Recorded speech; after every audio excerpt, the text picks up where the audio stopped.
Imagine कीजिए आप एक एनिमी कंट्री के प्रिज्म में हो, ना कोई गारंटी है, ना कोई रिलीज डेट है, ना कोई सर्टिनिटी कि आप कभी घर लौट पाओगे। और सबसे डेंजरस बात, आपकी जिंदगी का फैसला कोर्ट या लॉ नहीं बल्कि पॉलिटिक्स तय करेगी। 1971 इंडिया पाकिस्तान वार के बाद कुछ ऐसा ही हुआ था इंडियन एयरफोर्स के पायलटों के साथ। एग्जैक्टली यही हुआ था। ऑफिशियली दुनिया को बताया गया है कि सब प्रिजनर्स एक्सचेंज हो चुके हैं, लेकिन कुछ नाम ऐसे थे जो कभी वापस नहीं आए। और फिर इंडियन एयरफोर्स के ऑफिसर्स ने डिसाइड किया अब इंतजार नहीं, अब भागना होगा।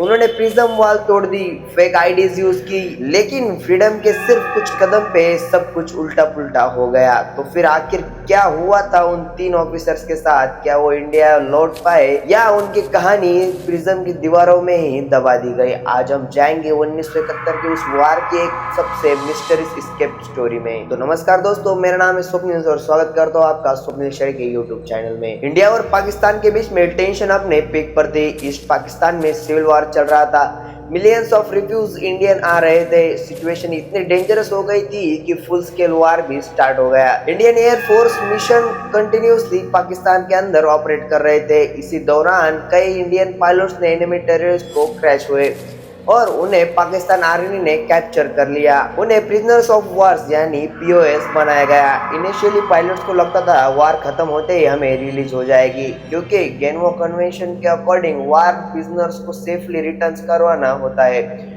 और वार भी ज्यादा लंबा नहीं चला, सिर्फ 13 दिन। इंडिया जीत गया। 90,000 से ज्यादा पाकिस्तानी सोल्जर्स ने सरेंडर किया, लेकिन असली नाइटमेयर अब स्टार्ट होने वाला है। कैप्चर इंडियन ऑफिसर्स को पाकिस्तान के अलग अलग प्रिजन्स में रखा गया। Constant interaction, mental pressure and isolation, और सबसे ज्यादा पेनफुल चीज थी अनसर्टिनिटी। किसी को नहीं पता था कब रिलीज होंगे, कब हम अपने घर जाएंगे। दिन हफ्तों में बदल गए, हफ्तों महीनों में बदल गए। फिर एक दिन न्यूज आई, प्रिजनर्स एक्सचेंज होने वाले हैं। सब एक्साइटेड थे, सबको लगता था फाइनली अब घर पे जाने का मौका मिलेगा।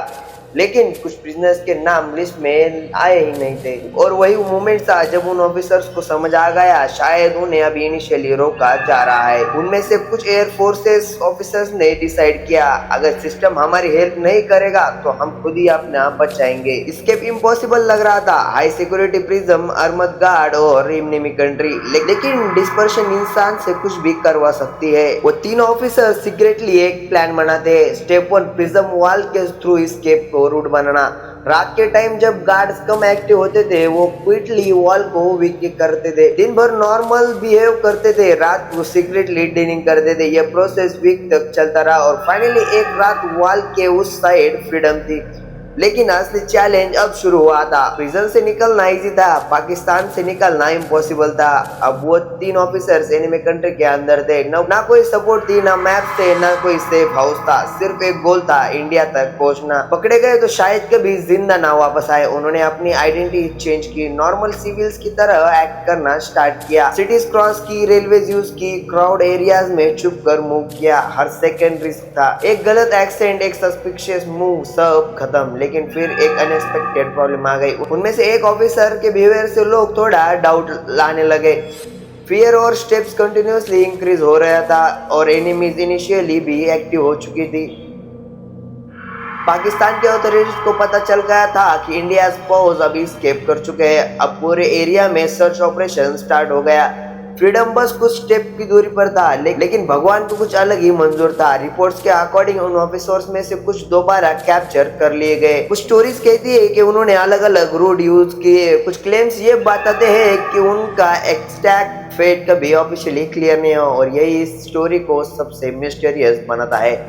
1971 के वार के बाद ऑफिशियली प्रिजनर्स एक्सचेंज हुए, लेकिन इंडिया में आज भी ऐसी फैमिलीज है जो बिलीव करती है कि उनके रिलेटिव्स पाकिस्तान की प्रिजन से कभी रिटर्न नहीं आए। उन्हें कहा जाता था the missing 54 Indian soldiers officer जिन्हें ऑफिशियली मिसिंग माना गया। क्या वो सच में पाकिस्तान के प्रिजन में है या फिर उनका कुछ भी रिकॉर्ड नहीं? आज भी ये डिबेट कंप्लीटली खत्म नहीं हुआ है। सोचो दोस्तों, वार खत्म हो चुका है, दुनिया विक्ट्री सेलिब्रेट कर रही है, लेकिन कुछ सोल्जर्स के लिए वार कभी खत्म ही नहीं हुई, क्योंकि बैटलफील्ड से ज्यादा डेंजरस होता है भूल जाना। और शायद इसीलिए ये एस्केप स्टोरी सिर्फ प्रिज्म ब्रेक नहीं थी, बल्कि ये थी एक फाइट की एग्जिट स्टोरी, घर लौटने की और दुनिया को याद दिलाने की कि कुछ हीरोज ऑफिशियली हिस्ट्री के बुक में नहीं मिलते। अगर आपको ये स्टोरी शॉकिंग लगी तो वीडियो को लाइक कर दो और कमेंट में जरूर बताओ क्या आपको लगता है मिसिंग 54 का मिस्टीरियस आज भी अनसॉल्व है। इस चैनल को अभी सब्सक्राइब कर लो क्योंकि अगली स्टोरी और भी डिस्टर्बिंग होने वाली है।